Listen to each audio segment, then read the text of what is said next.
আমরা এই সরকারের পতনের জন্য আন্দোলন করি এবং ইনশাআল্লাহ সেই সরকারের পতন হয়েছে এবং এই স্বৈরাচারী সরকারের পতনের পরে একটি বিপ্লবী সরকার যে হাজার হাজার লোকের রক্তের বিনিময়ে অর্জিত যেই ফসল, সেই ফসল হচ্ছে আমাদের এই বিপ্লবী সরকার। এই বিপ্লবী সরকারের কাছে আমাদের প্রত্যাশা অনেক। ইতিমধ্যে আমাদের অনেক বক্তা বলেছে যে সাংবাদিকদের সংশ্লিষ্ট প্রতিষ্ঠানগুলিতে সাংবাদিকদের নিয়োগ করার একটা প্রথা চালু আছে, অথচ আমরা দেখতে পাচ্ছি আকাশ থেকে অথবা মাটি ফুঁড়ে কিছু লোক সেই সমস্ত সংস্থায় যোগদান করছে।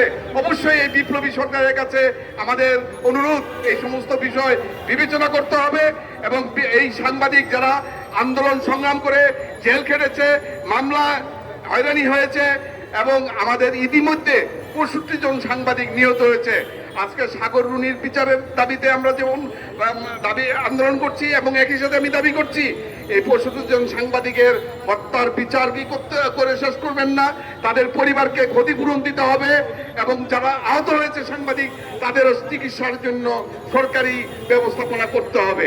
আজকে আমরা সংবাদপত্রের স্বাধীনতার জন্য সংগ্রাম করেছি, বন্ধ মিডিয়া খুলে দেওয়ার জন্য দাবি করেছি, কালো আইন উচ্ছেদ করার জন্য, আমরা বাতিল করার জন্য দাবি জানিয়ে আসছি। আমি আশা করি অনেক কথা বলার ছিল, অনেক কথা বলবো না।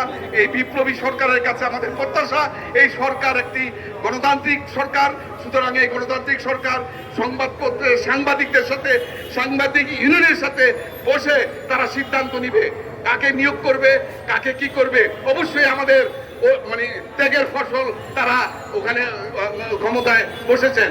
আরেকটি কথা বলতে চাই, ইতিমধ্যে বলেছেন আমাদের মধ্যে জাতীয়তাবাদের নামে বিভিন্ন ব্যক্তি বিভিন্ন সংগঠন করার পায়তারা করছে, আমাদের ঐক্যকে, আমাদের সংহতিকে ধ্বংস করার জন্য।